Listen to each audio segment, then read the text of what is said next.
आज मैं पहली बार आपके लिए एक गढ़वाली गीत लेकर के आया हूँ और पिछले दिनों मैंने ये सुना तो मुझे लगा कि आप तक इस गीत को लाना चाहिए।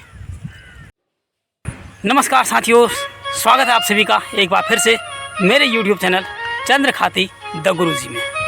साथियों, मैंने आपके सामने भूले बिसरे गीतों की क्रम में बहुत सारे कुमाऊनी गीत प्रस्तुत किए हैं, लेकिन मुझे अपने आप से इस बात की शिकायत थी कि मैं अभी तक आपको कोई गढ़वाली गीत नहीं सुना पाया हूँ। और आज मैं पहली बार आपके लिए एक गढ़वाली गीत लेकर के आया हूँ।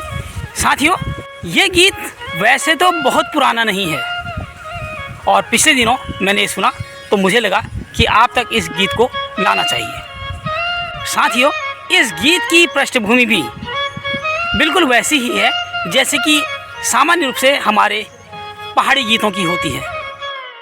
साथियों, जब मैं इस गीत के बारे में जानकारी एकत्र कर रहा था तो पता चला कि 1994 में एक गढ़वाली फिल्म बनी थी चक्रकाल, जिसमें यह गीत रखा गया है।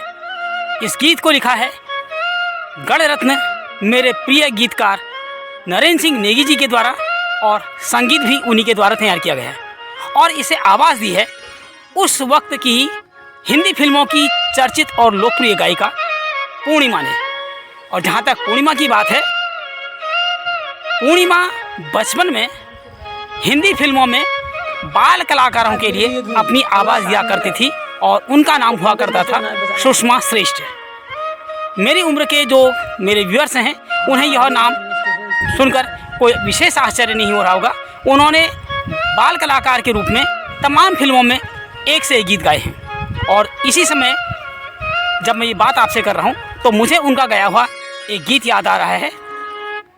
1980 के आसपास एक बहुत ही लोकप्रिय और रोमांचक फिल्म आई थी हम किसी से कम नहीं, जिसके मुख्य हीरो थे ऋषि कपूर और हीरोइन थी काजल किरण। और एक गीत बहुत लोकप्रिय हुआ था, क्या हुआ तेरा वादा वो कसम वो इरादा। यह गीत फिल्म में 2 बार फिल्मा गया था, एक बार ऋषि कपूर और काजल किरण के साथ, और उससे पहले जब वो बचपन में होते हैं तब। तो बचपन में जो बच्ची थी उस बच्ची की आवाज़ को सुषमा श्रेष्ठ ने अपना स्वर दिया था। बड़े होने पर जब सुषमा श्रेष्ठ अभिनेत्रियों के लिए गाना गाने लगी तो शायद उन्हें ये लगा कि लोग उन्हें एक बाल कलाकार के रूप में जानेंगे, इसलिए उन्होंने चुपचाप अपना नाम बदलकर पूर्णिमा रख लिया। न चिट्ठी आई तेरी न रे बार कैमा, रुएले रुएले खारियूं छिन आंसू ए माँ। मतलब ये है कि बहुत समय से न तो तेरी कोई चिट्ठी आई है और न रेवार। रेवार शब्द गढ़वाली भाषा का शब्द है। हमारे कुमाऊं में जिसे आदिल कुशल कहते हैं वही अर्थ रेबार का है, यानी कि खैर खबर या कुशल क्षेम कुशल मंगल तेरी मुझ तक बहुत समय से नहीं पहुंची है।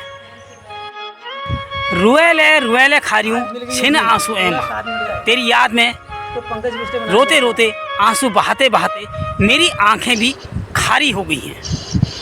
न चिट्ठी आई तेरी न रे बार के माँ, न चिट्ठी आई तेरी न रे बार के माँ, रुएले रुएले खारू छिन आंसू में माँ, न चिट्ठी आई तेरी न रे बार के माँ।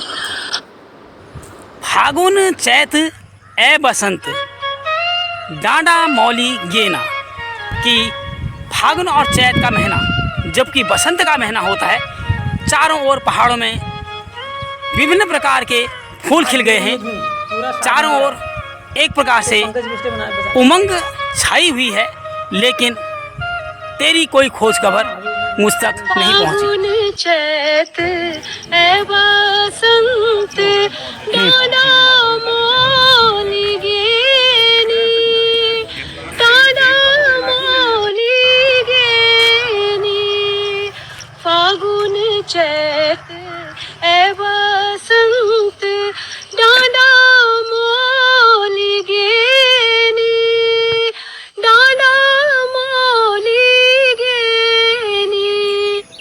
सौण भादो चौमास में डाला हैरियाँ हुएगी, अर्थात उसके बाद समय बदला, समय बीता। सावन और भादो की बरसात में, बारिश में चारों ओर हरियाली छाई हुई है।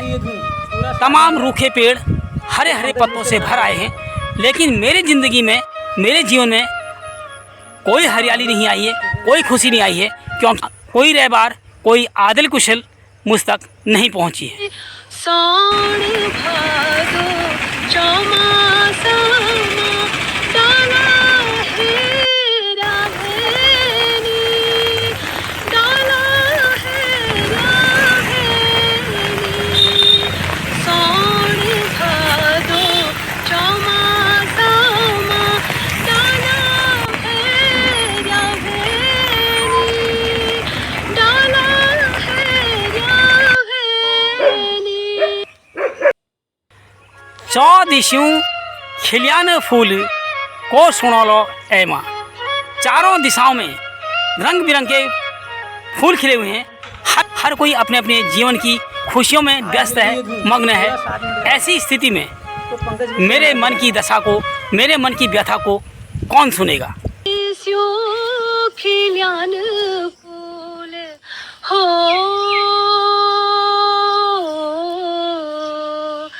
चौदिशों खिलियान फूल को सुना लो में माँ। रुएले रुएले खारू छिन आंसू में माँ। न चिट्ठी आई तेरी, न रे बार के माँ। रुएले रुएले खारू छिन आंसू में माँ। न चिट्ठी आई तेरी, न रे बार के माँ। मेरे वही व्यूअर्स जो कि नई उम्र के हैं, उन्हें संभवतया चिट्ठी के महत्व के बारे में पता न हो। साथियों, एक समय ऐसा था जबकि चिट्ठियाँ हमारे जीवन में संचार माध्यम का एकमात्र साधन हुआ करती थी। आज के समय मोबाइल या इंटरनेट का ज़माना नहीं था कि आज जब आप घर से बाहर निकलते हैं तो घड़ी घड़ी आपके घर वाले, आपके परिजन आपसे फ़ोन के द्वारा संपर्क में रहते हैं कि कहाँ पहुँचे हो, गाड़ी मिली नहीं मिली, ऐसे हो, खाना खाया नहीं खाया इत्यादि।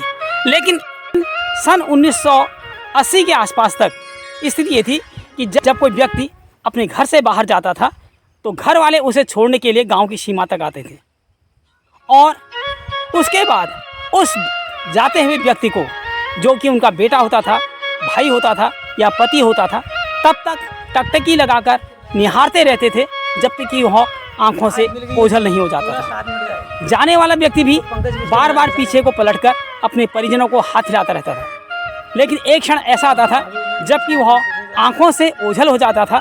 घर वाले भीगी आंखें और भारी मन से घर को लौट आते थे और अपने दैनिक जीवन के कार्यों में व्यस्त हो जाते थे। जाने वाला अपने घर की यादों में डूबा हुआ अपने अगली मंजिल की ओर को बढ़ जाता था। जाने वाला व्यक्ति कहाँ पहुँचा है, कैसी हालत में है, घर वाले केवल कल्पनाएं करते रहते थे। और जब 1.5-2 महीने के बाद उसका कोई पत्र आता था तो घर में एक खुशी की लहर आ जाती थी। घर का मुखिया, जो कि अमूमन पिता होता था, ऊंची ऊंची आवाज़ में उसके पत्र को पढ़ता था और बाकी लोग ध्यान लगाए हुए उसके पत्र को सुनते थे। उसके बाद घर में जो पढ़ा लिखा व्यक्ति होता था या बच्चे होते थे, वे उस पत्र को दोहराते थे। माताएं उस पत्र को बार बार सुनती थी। बाद में घर के मंदिर में, जिसे हमारे पहाड़ में थान कहते हैं, देवी देवताओं के कैलेंडर के पीछे उस पत्र को सहेज दिया जाता था। आज की पीढ़ी के लोग चिट्ठी के इस महत्व को नहीं समझ सकते हैं। साथियों, मेरा गढ़वाली भाषा का ज्ञान बहुत कम है। जितनी भी गढ़वाली भाषा को मैं समझ पाया हूँ वो श्री नरेंद्र सिंह नेगी जी के गीतों को सुनकर के ही समझ पाया हूँ।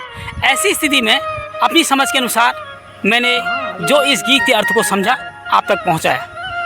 अगर मेरी व्याख्या में कहीं पर कोई कमी रह गई है या कहीं पर मैं किसी शब्द का गलत अर्थ बता बैठा हूँ तो कृपया कमेंट सेक्शन में अवश्य बताएं। मुझे पूरी उम्मीद है कि आपको आज का यह ब्लॉग पसंद आया होगा।